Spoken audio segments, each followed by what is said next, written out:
خاص طور پر یہ طلاق ثلاثہ کا جو مسئلہ ہمارے ہاں رہا ہے، چونکہ مجھ پر خود ایک دور گزرا ہے اور میں اللہ تعالیٰ سے معافی کا خواستگار ہوں کہ بعض لوگوں کو میں نے بھی جب وہ مجھ سے رائے طلب کرتے تھے تو اگرچہ ہمیشہ میں کہتا تھا میں مفتی نہیں ہوں، میں فتویٰ نہیں دے سکتا، آپ جائیے اور کہیں بھی کسی جو بھی آپ کا مسلک ہے اس کے مفتی صاحب سے آپ فتویٰ لیجیے، لیکن یہ ہے کہ اس قدر پریس کرتے تھے لوگ۔ اب تو کچھ عرصے سے میں نے بالکل اس فیصلے کے اوپر جو ہے سختی کے ساتھ عمل شروع کر دیا ہے کہ میں قطعاً اس میں اپنی رائے بھی ظاہر نہیں کرتا، لیکن یہ ہے کہ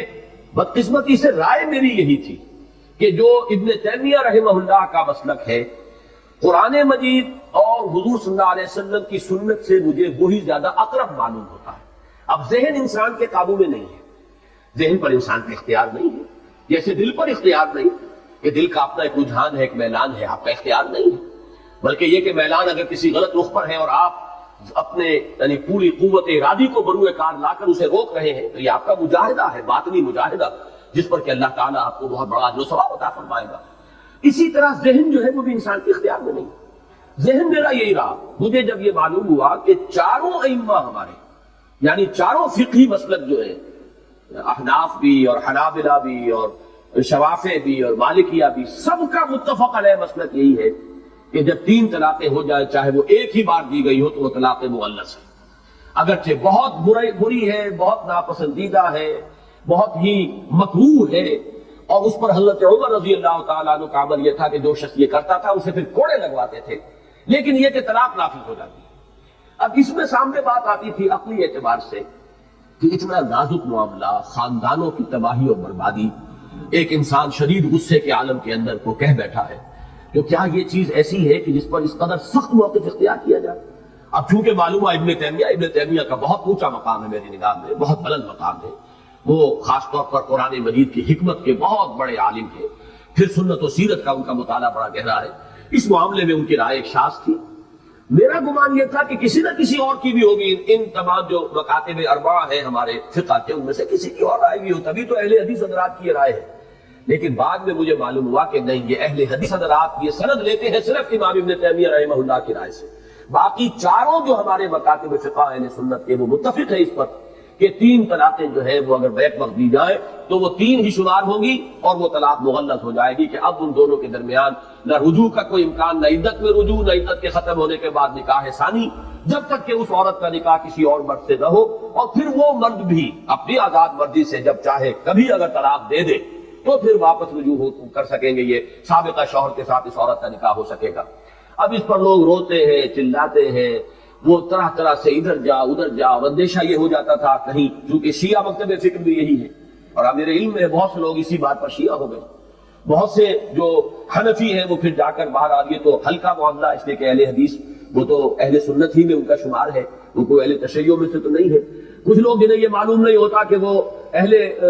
سنت میں سے بھی ایک گروہ ہے کہ جو اس کے حق میں فتویٰ دے دیتا ہے، اگر ان کے علم میں ہے کہ ہمارا مسئلہ حل ہوتا ہے صرف اہل تشیع کے ہاں تو شیعہ ہو گئے۔ کچھ لوگوں نے یہ ہے کہ فتوے لے لیے جا کر جو اہل حدیث علماء مفتی حضرات ہیں ان سے۔ تو میرا معاملہ کچھ عرصے تک یہ رہا کہ چونکہ میرا ذہن یہ تھا،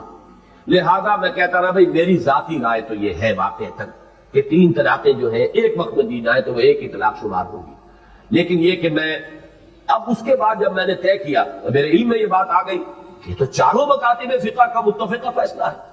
تو پھر میں نے طے کر لیا تھا کہ میں ذاتی رائے بھی کسی کے سامنے پیش نہیں کروں، اور میں نے اس کے بعد الحمدللہ کہ کسی کو ذاتی رائے نہیں دی، بہت ہی بلنٹلی میں کہتا رہا ہوں کہ نہیں، میرا اس معاملے کے اندر میں آپ کو نہ اپنی ذاتی رائے بتاؤں گا نہ میرا کوئی فتویٰ، جائیے اور فتویٰ لیجیے، جس پر بھی آپ کا دل ٹھکتا ہو فتویٰ لے لیجیے۔ لیکن اب میری رائے جو بن چکی ہے وہ میں در حقیقت اس کی وضاحت کے لیے میں نے اتنا وقت آپ کا لیا ہے، وہ یہ ہے کہ پورا انشراح ہے مجھے اس پر کہ یہی حق ہے،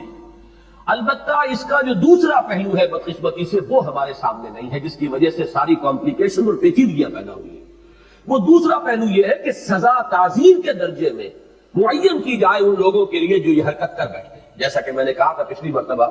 وہ آپ نے شاید اس کو ایک لطیفہ سے سمجھا، لیکن وہ بات میں پوری سنجیدگی سے عرض کر رہا ہوں کہ واقعتاً 5 سال کی سزا جو ہے قید بامشقت اس شخص کو دی جانی چاہیے کہ جو اس طریقے سے کتاب اللہ کے ساتھ کھیل کرتا ہے اور 3 طلاقیں بیک وقت دیتا ہے۔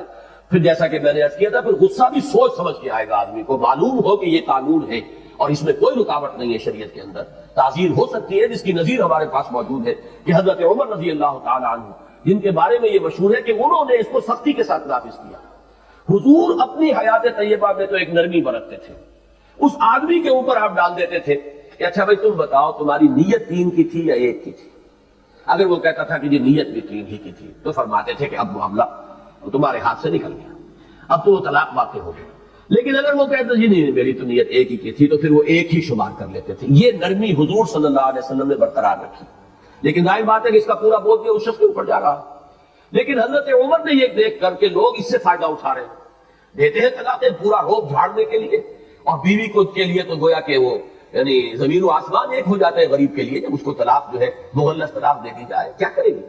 لیکن یہ ہے کہ وہ کہتے ہیں کہ صاحب نیت ہماری 1 کی تھی۔ تو یہ چونکہ اب کھیل شروع ہو گیا تھا